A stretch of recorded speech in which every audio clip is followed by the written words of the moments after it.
Hi, and welcome to the Neoprene Playmat. My name is Matt Piak. I'm your host, and this is our segment Tastes on Tuesday. So essentially, what I'm doing here is I'm going to be going through and breaking down some of my tastes in board gaming. This happens every Tuesday.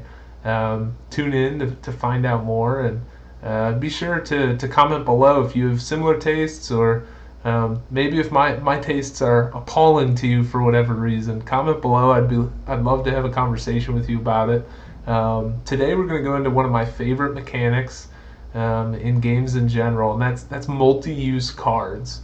Right here in front of you, you see 51st State Master Set. This is actually my favorite board game of all time. I've had it since it first came out in 2016, and there's been other games in the running, but nothing's beaten it out so far. So it's still holding the top, and one of the reasons is because of the multi-use cards. So in 51st State, you're kind of building this tableau. It's a post-apocalyptic game, and you're essentially trying to establish your own state after the apocalypse, the 51st State, if you will. And so you can see over here, this person's made a bunch of what are called deals, and you can see all these cards laying out here that are essentially all the buildings of the state. And you'll notice each of these cards also has what's called a spoils, I guess, a reward here. And the deal is across the bottom. So if you look up here, you can see all the bottom of those cards. These cards can actually be used in 3 different ways. So what this does is it gives a lot of versatility. So in this case, in 51st State, all of these cards, they have this distance of 2. That is pretty much your quintessential cost for these cards, how you're going to play them. And in the game, there's 3 major types of currency in the form of contact tokens. Essentially, in the post-apocalyptic world, you're going to need to know some people to get some things done. So gray contact tokens are the ones that help you build these buildings out into your tableau, as we saw earlier across here. Then there's blue contact tokens, which will help you get your buildings to become deals, which is over here. This stack of things that just gets you resources pretty much every round. And then red contact tokens will let you discard the card from your hand to get these rewards here in the spoils. And so what makes this really interesting is all of the cards have different uses at different times. You're going to be producing resources and generating an engine so that you can convert those resources to victory points. And it's a race to 25 points. And so what ends up happening is sometimes you're dealt a whole bunch of cards, and none of them produce resources that you need in order to get victory points. And so you might say, oh, like, what am I going to do with these cards? Building them doesn't make sense because I'm not going to be able to produce what I need to even functionally use them. And so the route you end up going is you either make a deal, which if you look at the bottom here of this card, this deal, this card would produce 1 fuel every single turn, or well, every single round, every production phase of each round, which essentially turns it into a production card. When in actuality, this is just a card to get victory points. It's usually not a production card. So you can completely turn the use around. Now you weren't getting resources, but you found a way. You just have to find a way to get these 2 blue contact tokens. Then you can spend those and build this as a deal. Rather than building it out in your tableau like this, you end up sliding it under your board up here, just with a little peeking out here to show you what resource you're going to get during that production phase, as well as the phase when you initially make the deal. And so what that ends up doing is it opens up the game in a way where you have so many options all the time, and really it almost becomes this practice of min-maxing, of how am I going to get the most out of every single card so that I can get the most points the quickest. In other games, a lot of times if you get a hand of cards and you're looking at it, if you don't have a certain type of card, you're done for. I grew up playing a lot of Magic. Magic was a big game in my past. I still have a couple decks. I've sold most of my collection, but I have a couple decks to play every once in a while. And one of the things that always killed me about Magic was if you don't draw land, essentially your production resource, um, you can be screwed out of an entire game. On the flip side, if all you draw is land and you can't seem to get any other type of card, you can have way too much production and essentially never get progress in defeating your opponent. In a game that uses multi-use cards like 51st State, every hand is essentially a decent hand. You can make something happen. If you need to get something to do a quick turnaround, just get a couple more resources, maybe get some victory points or draw some cards. You can spoil it. You can just discard it by paying the cost in red contact tokens to get all these other resources to come in. And so the entire game you're saying, ooh, I've got this hand of cards and I could put this here to do this, or I could do this to do this, or I could get rid of it to give me all this stuff that I desperately need or desperately want.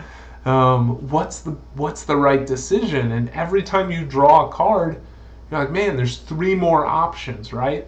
Usually cards only have one option, and so in 51st State, I love the way that synergizes, the way it invites you to think about the game differently, where you start saying, okay, well, I could use this, and this to then do this.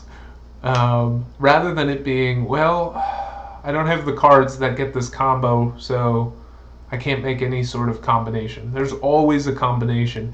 And when your hand is really bad and you're not able to really do much of anything, when you're able to figure out a way how to turn that hand, that bad hand, into like one victory point, it feels so rewarding because you were like, these things were not synergistic at all.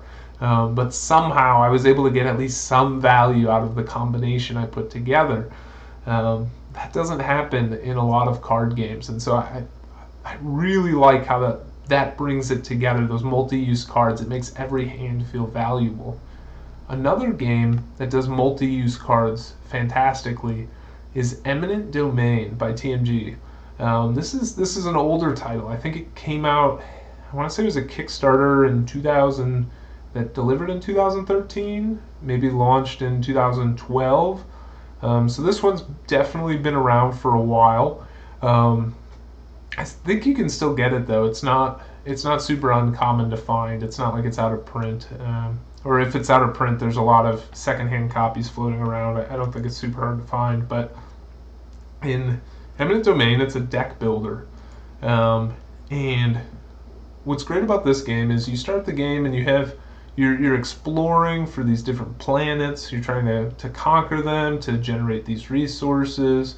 And you can do that through colonization or through warfare. And then you're going to be developing technologies with the resources or with the research over here, and then you can produce and trade, which is making these resources and then selling those resources to get victory points. And each planet is worth so many victory points, and each of the advanced technologies that you build is worth extra victory points. So you're building this deck. You're trying to explore space. And this game also uses the functionality of multi-use cards. So on each of these cards here, the basic cards, if you will, there's an action and a roll. Every turn, you have the option to take an action first, and essentially it's just going to give you kind of a one-off ability. It'll let you draw some cards, maybe it'll let you acquire some ships, maybe it'll help you produce a resource or trade a resource. Maybe it culls your deck, like it gets stuff out of your deck, which is really important in deck builders, getting all the junk out of there that you don't want. Those types of things. You just play a card and do the thing. Then you get to play your role, and this is where the game gets really interesting, and this is where kind of the multi-use aspect of the cards come in. So when you take your role action, you are going to be taking one of these 5 cards from the middle, putting it face up in front of you, and then all of the abilities here are going to interact with different symbols. So for instance, this survey, it's going to let you look at the top cards of the deck over here to pick a planet, and if you're allowed to add more of these green symbols to look at more planets. So you could play a card like Survey Team. This is one of the advanced cards, which has 2 of these symbols on it to essentially buff this action, to make this action better so that you're able to look at more planets. Warfare, it has this war symbol up here. Oops, I'm sorry. My other card over there is a production card, so we'll go over here. The produce and trade action over here. So this will let you produce 1 for every production symbol you have, or this will let you trade 1 for every trade symbol you have, which on this card you get to pick one or the other.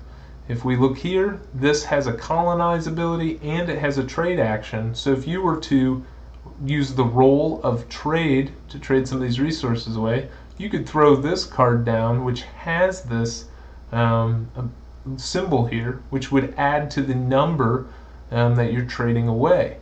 Now, what's really interesting about these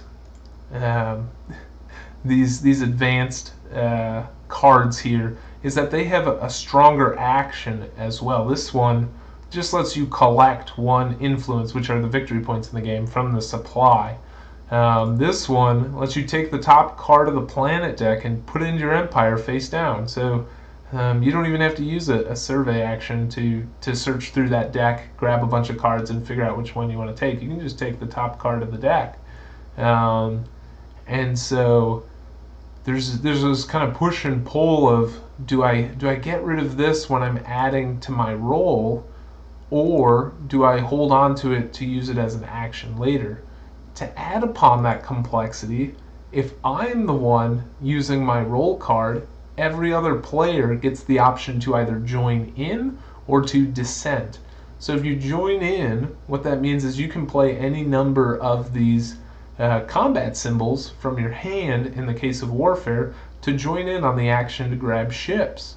That said, your hand is going to be a lot smaller as far as items go to choose from, or as far as cards go on your turn. And additionally, if you're the leader, you always get some form, well, not always, most of the time you get some form of bonus for being the one leading the action.